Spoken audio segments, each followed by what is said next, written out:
ముందుగా మన గురుగారైన బ్రహ్మశ్రీ పత్రి గారికి ప్రణామాలు, మేడంకి ప్రణామాలు, ఆత్మ బంధువులందరికీ ప్రణామాలు. మనము ఆత్మ విజ్ఞానం బుక్ చదువుకున్నప్పుడు చాలా మంది ఆథర్స్ గురించి ప్రతిసారి రిఫర్ చేశారు కదా. ప్రోత్సాహం రంపాని, రిచర్డ్ బాక్ అని, బిసెన్ ఎన్నో బుక్స్ చదవండి, వీరందరూ ఆత్మ విజ్ఞానానికి ప్రతీకలని. మరి ఈరోజు మనము రిచర్డ్ బాక్ ఆయన రచనలో ఒకటి జొనాథన్ లివింగ్స్టన్ సిగల్ అనే బుక్ తెలుపుకుందాం కొద్దిగా. సీగల్ పక్షి, ఇది సీగల్ పక్షికి సంబంధించింది. మరి సీగల్ పక్షి సముద్రపు పక్షి అన్నట్టు. ఇది స్టోరీ ఏంటంటే మన ఆధ్యాత్మిక ప్రగతిలో మనము మన జీవితానికి రిలేటెడ్ గా ఉంటుంది అన్నట్టు ఈ సీగల్ పక్షి జొనాథన్ది. అదే ఈ రచించిన ఆథర్ ఫ్రీలాన్స్ పైలట్ గా వైమానిక శాస్త్రజ్ఞుడు, చాలా అభివృద్ధి చెందిన వ్యక్తి, ఎంతో ఆధ్యాత్మికంగా ఉన్నతంగా ఎదిగిన వ్యక్తి. మరి ఆత్మ విజ్ఞానానికి ప్రతీక ఈ రిచర్డ్ బాక్. ఎన్నో అద్భుతమైన పుస్తకాలు రచించారు, అందులో ఇది చాలా ఫేమస్ అయిందనమాట. ఇల్యూషన్స్ 1 ఇలా ఎన్నో రచించారు, అందులో ఇది జొనాథన్ లివింగ్స్టన్ సిగల్. ఈ బుక్ చాలా ప్రపంచవ్యాప్తంగా ప్రఖ్యాతి చెందిందనమాట. ఇది మన ఆధ్యాత్మిక ప్రగతిలో ఎలా ఉంటుంది అన్న దానికి రిలేటబుల్ గా ఉంటుంది అన్నమాట. ఇందులో కథానాయకుడు జొనాథన్ అనే పక్షి, సీగల్లో జొనాథన్ పేరు గల పక్షి. మరి మన ఆలోచనలకు, పరిమితమైన ఆలోచన నుంచి అపరిమిత స్థితికి ఎలా ఉండాలి, మనలో అంతర్గత శక్తులు ఎలా వినియోగించుకోవాలి, అలాగే ఈ పక్షి దివ్యమైన పక్షిగా ఎలా మారింది, మరి ఏం సందేశాన్ని ఇచ్చింది ఉంటుంది ఈ కథలో మొత్తము. ఈ జొనాథన్ సిగల్ అందరి పక్షుల్లాగానే అందరితో కలిసి అందులో సముద్రపు జాతిలో ఉంటుంది. ఎక్కువగా ఈ పక్షులు న్యూజిలాండ్, యూరోప్, ఆస్ట్రేలియాలో ఉంటాయన్నమాట. అయితే ఈ పక్షికి యాక్చువల్ గా ఈ పక్షులు చాలా కింది తక్కువ ఎత్తులో ఎగురుతూ చేపలను పట్టుకొని తినడం, కేవలం ఆహారం కోసమే జీవించడం వీటి పని. తక్కువ ఎత్తులో ఎగరగడం వీటి పని అంతే. కానీ ఈ జొనాథన్కి మాత్రం తక్కువ ఎత్తులో ఎగురుతూ ఆహారాన్ని పట్టడం అనే ప్రాసెస్ కంటే ఎక్కువ ఎత్తులో ఎగురుతూ విన్యాసాలు చేయడం అంటే ఇష్టం అన్నమాట. ప్రకృతి విరుద్ధం అన్నమాట, వారి శరీర ప్రకృతికి విరుద్ధం అది. మిగతా జాతి పక్షులను అనుసరించడము, గద్దలాగా ఒక వేరే జాతి పక్షులను గుడ్ల గుప్పలాగా ఇలా అన్నిటి ఒక రకరకాలన్నిటి అనుకరించి ప్రయత్నం చేయడానికి ట్రై చేస్తూ ఉంటుంది జొనాథన్ అన్నమాట. ఇలా ఇవి చేయకూడదు, కానీ దానికి ఆ పక్షికి అలా చేయడమే ఇష్టం, అందులోనే ఆనందం ఉంటుంది అన్నమాట జొనాథన్ కి. అయితే మిగతా పక్షులన్నీ ఆహారం కోసం తీసుకుంటూ ఉంటే ఈ జొనాథన్ మాత్రము విపరీతమైన ఎత్తులోకి వెళ్ళి గంటకి 140 మైల్ 120 మైళ్ళ ప్రయాణం చేయడం చూస్తారంట తల్లిదండ్రులు. ఈ ఆహారాన్ని వదిలేసి కేవలము ఇలా విన్యాసాలు చేస్తూ కూర్చుంటుంది అని అనుకుంటారు వాళ్ళు. అలా చేస్తూ చేస్తూ ఫెయిల్యూర్ అవుతూ ఉంటుంది జొనాథన్. ఎప్పుడు వాటర్లో పడిపోవడము, లేవడము ఇలా చేస్తుంది. వీటికి వాటర్లో పడిపోవడము అంటే అవమానకరం అనమాట, అంటే ఎప్పుడు పట్టు తప్పవు. అలాంటిది కొత్త ప్రయోగాలు చేస్తున్నప్పుడు అది ఫ్రీక్వెంట్ గా పడిపోతూ ఉంటుంది. ఇదంతా చూసి వాళ్ళ తల్లిదండ్రులు పిలిచి, నువ్వేం చేస్తున్నావు, మన పని అది కాదు, మనం ఎందుకు ఉన్నాము, మనం కేవలం ఆహారం సంపాదించుకోవాలి, వచ్చేది శీతాకాలము, పడవలు కూడా తక్కువగా ఉంటాయి, సముద్రపు తిమింగలాలకు కిందికి వెళ్ళిపోతాయి, మనం ఆహారం కోసం ఇప్పుడే సంపాదించుకోవాలి, దానికోసం ప్రయత్నించు, నువ్వు సీగల్వి గుర్తుపెట్టుకో అని చెప్తారంట ఫాదర్. ఇవేం పట్టించుకోదు జొనాథన్. తను ఎప్పుడు ఎప్పట్లాగానే కొత్త ప్రయోగాలు చేయడానికి 1000 అడుగుల హైట్ లోకి వెళ్ళి మళ్ళీ అదే పల్టీలు కొడుతూ ఇవి ప్రయోగాలు చేస్తూ చేస్తూ ఫెయిల్యూర్ అవుతూ ఉంటుంది. ఒకసారి ఈ 2000 ఫీట్స్ కి ఇంకా ట్రై చేస్తూ ఇలాగే పల్టీలు కొడుతూ కిందికి వస్తున్న టైంలో ఒక సక్సెస్ చేసుకుంటుంది. కానీ దిశ మార్చుకునే సమయానికి మళ్ళీ పడిపోతుంది అనమాట. అయితే తను అప్పుడు పడిపోయినప్పుడు వాటర్ మీద తేలుతూ ఉంటూ అందులో సింక్ అవుతుంది. కొద్దిగా రిలాక్స్ చేద్దామని మునిగినా పర్వాలేదు అనుకుంటుంది, కొద్దిగా మునిగిపోతుంది. అప్పుడు తన అంతర్వాణి నుంచి ఒక శబ్దం వినిపిస్తుంది అన్నమాట. సీగల్, నువ్వు సీగల్ జాతి పక్షివి. నీకు కాబట్టి నీకు సీగల్ కి సంబంధించిన దారులు మెదడే ఉంటుంది. దానికి సంబంధించిన ప్లాన్లే ఉంటాయి. ఒకవేళ నువ్వు హైట్ లో ఎగరాలి అనుకుంటే నీకు రెక్కలు గద్దెలాగా చిన్నగా ఉండేవి. లేదంటే నీ మెదడులో కూడా ఈ హైట్ లో ఎగరడానికి సంబంధించిన ప్లాన్లన్నీ ఉండేటివి. అలా కాకుండా నీకు తగ్గట్టుగా ఉన్నాయి కాబట్టి నువ్వు సీగల్ లాగా ఉండు అన్నట్టుగా అలాంటి ఆన్సర్స్ వస్తూ ఉంటాయి. అప్పుడు అనుకుంటుంది, నిజమే కదా, నేను సీగల్ కదా, విరుద్ధంగా ఎందుకు బిహేవ్ చేస్తున్నాను. సరే, ఇప్పటి నుంచి నేను ఇలాంటి ప్రయోగాలు చేయొద్దు, ఎత్తైన విన్యాసాలు చేయకూడదు, మా నాన్న చెప్పిన ప్రకారంగా ఉందాము ఫుడ్ కోసము అని అనుకుంటుంది. ప్రమాణం తీసుకుని సరే, మిగతా పక్షులన్నీ ఆ పడవలు అది బోట్స్ వెళ్తున్న టైంలో నావలు వెళ్తున్నట్ట ప్లేస్ కి వెళ్ళడము, ఒకటికొని కొట్టుకోవడము, ఫుడ్ కోసం పాకులాడము, అరుచుకోవడము ఇవే ఉంటాయి అన్నమాట. సరే, తను కూడా అలాగే కొట్టుకోవడం కాకపోయినా వాటి మధ్యలో తిరుగుతూ ఫుడ్ కోసం ట్రై చేస్తూ ఉంటుంది. తన ఇన్నర్ గా ఒప్పుకోవట్లేదు. ఫుడ్ కోసం తిరగడం ఏంటి ఇదంతా, ఇందుకు కాదు మనం వచ్చింది, ఇంకా అద్భుతంగా ఉంది, ఏదో ఉంది అంటే కొత్తగా తెలుసుకోవాలి అన్న తపన ఉండేదన్నమాట ఈ జోనాథన్ కి. ఏదో కాసేపు అటు ఇటు వెళ్తుంది. ఫస్ట్ ఓకే, నేనేం కొత్తగా చేయట్లేదు కదా, అపజయాలు ఉండవు ఏముండవు, నాన్న చెప్పినట్టు చేస్తున్నాను, నా అంతర్వాణి కూడా అదే చెప్పింది కదా అని మళ్ళీ అనుకుంటది. అనుకున్నాక ఇవన్నీ చూసి నచ్చదు, ఆనందంగా ఉండలేకపోతుంది, తోచదు. తనకు దొరికిన ఆహారాన్ని కాస్త ముసలి సీగల్ పక్షికి ఇచ్చేసి అక్కడికి వెళ్ళి వచ్చేస్తుంది అన్నట్టు. తనకు దొరికేలా వచ్చేసి బయటకు వచ్చేస్తుంది. ఇంకా చీకటి పడితే ఇవి ఎగరొద్దు, వీటికి కొన్ని ఉంటాయి సిమ్టమ్స్. చీకటి పడినా ఎగరకూడదు. వచ్చి మళ్ళీ ఏం చేస్తుందంటే ఆ లైట్స్లకి మళ్ళీ విన్యాసాలు చేయడం, ఎగరడం, అందులో ఆనందాన్ని పొందుతుంది. అప్పుడు కూడా అంతర్వాణి వినిపిస్తుంది, సీగల్, నువ్వు గుడ్ల గుప్పలాగా నీ కళ్ళు లేవు, నువ్వు ఇలా ఎగరొద్దు అని వస్తుంది ఆన్సర్. వస్తుంటే అంతర్వాణి వినే పొజిషన్ లో లేదు, ఎగురుతూనే ఉంటది అనమాట. పైకి అటు ఇటు పల్టీలు కొడుతూ ఉంటది. పల్టీలు కొడుతూ ఉన్నప్పుడు మళ్ళీ వస్తుంది ఆన్సర్, నువ్వంతా ఇంకా ఎత్తులు ఎగరొద్దు, నువ్వు గద్దెలాగా నీకు చిన్న కుర్చైన రెక్కలు లేవు అని వస్తుంది అన్నట్టు ఆన్సర్.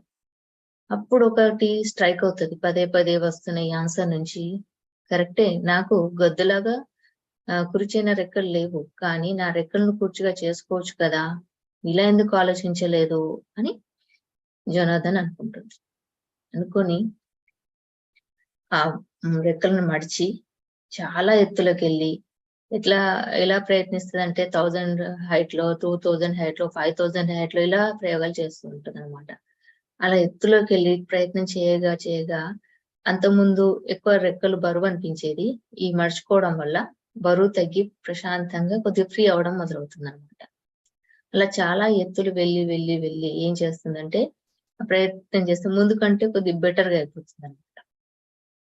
ముందు కంటే కొద్దిగా బెటర్ గా అయిపోయి హ్యాపీగా జర్నీ చేస్తూ సక్సెస్ చేయగలుగుతుంది. ఇంకా ఇదేదో బాగుంది, నేను ఇందులోనే ఎన్నో ప్రయోగాలు చేస్తాను అని అనుకుంటుంది. అలా గంటకి 240 మైళ్ళు రికార్డ్ బ్రేక్ చేస్తుంది. అలా 1000 హైట్ నుంచి 2000 హైట్ లోకి, 2000 హైట్ లో నుంచి 3000, 5000, 7000 హైట్, అంత హైట్ ఎక్కి ఒకటేసారి కిందికి దూకుతూ పల్టీలు కొడుతూ ఈ విన్యాసాలు చేస్తుంది. ఇలా చేస్తూ ఉండడం చూసి మిగతా పక్షులన్నీ ఆశ్చర్యపోతాయి అన్నమాట. ఆశ్చర్యపోయి ఒకసారి తిరిగి కలిసిపోయి ఇసుకలోకి వచ్చిన తర్వాత అక్కడ అంతా గుంపు ఉంటుంది, అన్ని పక్షుల గుంపు ఉండి అందులో ఉన్న నాయకుడి నుంచి పిలుపు వస్తుంది.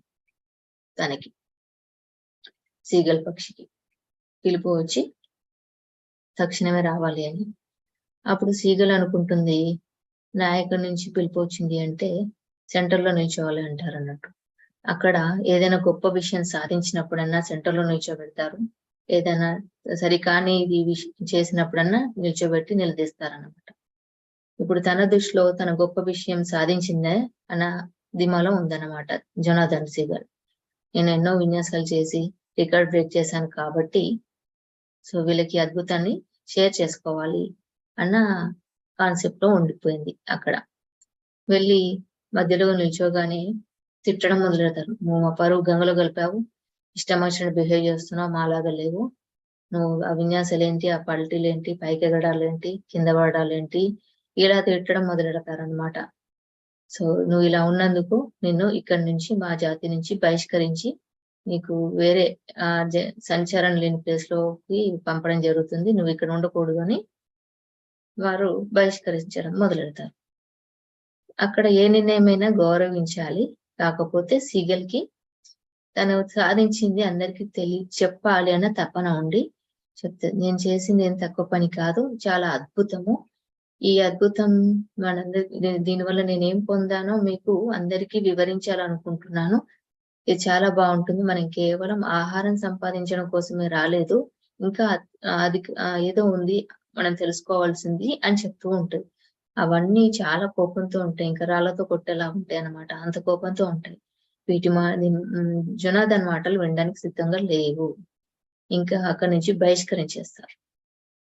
ఇంకా తను వెళ్ళి దూరంగా కొండ చర్యల మధ్య అక్కడ ఇక్కడ వీటికి దూరంగా ఇలాగే విన్యాసాలు చేస్తూ హైట్ లో తిరుగుతూ ఎంజాయ్ చేస్తూ ఉంటుంది.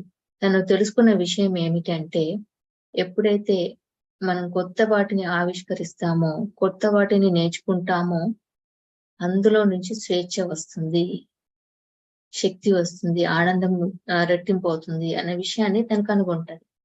ఇది తను చేసిన ప్రయోగంలో సక్సెస్ అయింది కదా అలా. సో దీన్ని వారికి కూడా ఎక్స్ప్లెయిన్ చేయాలని అనుకుంటది. కేవలం తినడం కోసమే ఇక్కడ లేము, ఎన్నో వాటిని ఆవిష్కరించవచ్చు. మన శక్తి కార్యసాధనలో ఆటంకం అంటూ ఏమీ లేదు. మన ఆలోచనలు ఎంత పరిమితంగా ఉండకూడదు, అపరిమితమైన స్థితిలో ఉండొచ్చు. మన శక్తి సామర్థ్యాలు అద్భుతము అని తను తెలుసుకోగలుగుతూ ఉంటది తన చేసే విన్యాసాలలో. మరి ఇక్కడ మన జీవితానికి వస్తే కూడా నిజానికి మనలో కూడా పెరుగుతున్న సమయంలో ఎంతో ఉత్సాహము ఉంటూ ఉంది. మన పిల్లలు కూడా చాలా ఉత్సాహంగా కొత్త వాటిని నేర్చుకోవాలని తపనతో ఉంటారు. మరి మనకు తెలిసి తెలియని జ్ఞానంతో వారి ఆలోచనలకి పరిమితులు పెట్టేసి నువ్వు ఇలాగే ఉండాలి, ఇదే చదువుకోవాలి, ఫ్యూచర్ ఇది అంటే ప్రతి ఒక్కరికి అనంతమైన శక్తి సామర్థ్యాలు ఉంటాయి, ఒక స్వేచ్ఛ ఉంటుంది, ఏదో సాధించాలని అభిలాష ఉంటుంది, గోల్ ఉంటుంది. ఇవి ప్రతి ఒక్కరికి ఉంటుంది ఆ గుంపులో జొనాథన్కి ఉన్నట్టుగా. అందులో చాలా కొద్ది మంది మాత్రమే విరుద్ధంగా వెళ్ళి సాధించగలుగుతారు. ఇక్కడ జొనాథన్ చేసింది అంటే ఫస్ట్ స్టెప్ ఇందులో తను తెలుసుకుందన్నమాట. సో అలాగే మన లైఫ్ లో కూడా పిల్లలు కానీ మనము కానీ ఏదైనా కొత్తగా సాధించినప్పుడు సొసైటీ నుంచి కానీ ఎక్కడి నుంచి కానీ మన ప్రయత్నానికి అడ్డంకులే ఉంటాయి. ఆ ఆటంకాలకి తావివ్వకుండా నిరంతరంగా కార్యసాధనలో మునిగిపోతే దాన్ని కొత్త వాటిని ఆవిష్కరించడం కానీ అభ్యాసం చేయడం కానీ అందులో పొందే ఆనందము స్వేచ్ఛ ఏంటనేది ఈ జొనాథన్ అనుభవించినట్టుగా మన వాళ్ళు కూడా తెలుసుకున్న వాళ్ళు ఉన్నారు. కాకపోతే ఇప్పుడు ధ్యానం ద్వారా ఇంకా తెలుసుకుంటున్నారు. దీనికి మన జ్ఞానం తోడై చాలా అద్భుతంగా ముందుకెళ్ళగలుగుతున్నాం. ఇలా ఈ జొనాథన్ అలా గాల్లో ఎగురుతూ తిరుగుతూ ఉన్న టైంలో తన ప్రశాంతత చూసుకుంటూ ఉంది అనమాట. 2 దివ్యమైన పక్షులు ఆ జొనాథన్ పక్కకి వస్తాయి. వచ్చి ఏం చేస్తాయి, చూస్తూ ఉంటాయి. ఆ 3 అలాగే గాల్లో ఎగురుతూ పట్టులు కొడుతూ ఉంటాయి. ఇంకా ఎత్తులకు వెళ్ళడము, ఎవరు ఎలా చేస్తారో చూద్దాం అన్నట్టుగా ప్రయాణం చేస్తూ ఉంటాయి. అప్పుడు అవి చాలా ఆనందాన్ని అనుభవిస్తూ ఒక ప్రాసెస్ అయిపోయాక అవి అంటాయి, మీరెవరు అని అడుగుతారు జొనాథన్. నేను మీ సోదరులము అంటే, నాకెవరూ లేరు, నేను తల్లిదండ్రులు మా సంఘం నుంచి బహిష్కరించబడ్డాను అని చెప్తుంది అనమాట. మీలాంటి వారే మనకు ఒక తలం ఉంది, అక్కడికి వెళ్దాము, నువ్వు అక్కడికి వెళ్ళాల్సిన వాడివి అని చెప్తానంట. నేను ముసలైపోయాను, నేను ఎక్కడికి రాలేను, ఇంతకంటే హైట్ ఇంకెక్కడ వెళ్ళగలను అంటుంది. మనకు అవధులు లేవు, తలుచుకుంటే ఎక్కడికైనా వెళ్ళగలము అని ప్రోత్సహిస్తాయి అనమాట. అయితే ఇక్కడ పాఠాలు నీకు అయిపోయాయి, ఇంకా అవతలి తలంలో ఇంకా అద్భుతమైన పాఠాలు నేర్చుకోవచ్చు, అక్కడికి వెళ్దాం పదా అని ఎంకరేజ్ చేసి ఆ జొనాథన్ని అవతలి తలంకి తీసుకెళ్ళడానికి ప్రోత్సహిస్తాయి అన్నమాట. అలా ఆ 3 కలిసి అలా ఎగురుకుంటూ ఇంకా ఆకాశంలోకి ఎత్తుకు వెళ్తూ భూమి వాటర్ ఆకాశం కలిసిందా అన్నట్టుగా ఉంటూ ఏమాత్రం అక్కడికి కనిపించకుండా చాలా హైట్ లోకి వెళ్ళి ఇంకో తలానికి వెళ్తూ ఉండంగా ఇంకా ఫాస్ట్ గా వెళ్తుంటే ఇవి ఎంకరేజ్ చేసి శుభాకాంక్షలు తెలిపి వాటిని జొనాథన్ ని లోపలికి పంపించేస్తాయి.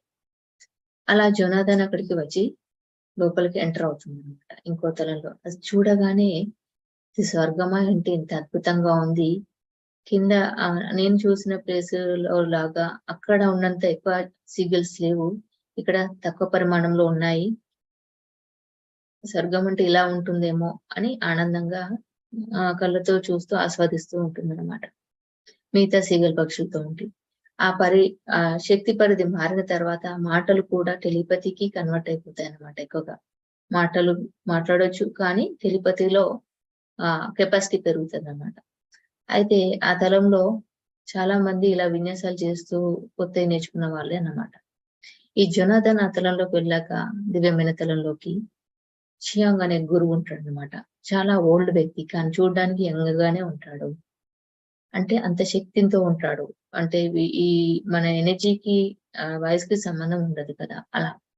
అయితే ఆ చియాంగ్ దగ్గర పిలుస్తారన్నట్టు నాయకుడు కదా, పిలిచి నువ్వు చాలా నీ గురించి చెప్పని మాట్లాడుకుంటారు ఇద్దరు ఒకరినొకరు. నువ్వు చాలా ఎక్కువగా వేగంగా పరిగెడతావు కదా, అంటే ఎక్కువగా ఎగరగలవు కదా అని చూడగానే గుర్తిస్తాడు అన్నట్టు. అవును అని చెప్తారు జనార్దన్. నీలో అనంతంగా ఉంది ఎనర్జీ, కానీ నువ్వు చేసే పనులు కానీ అద్భుతం అని చూడగానే చెప్తాడు అతను. నీ పట్టుదల కూడా గొప్పది అని చెప్తాడు.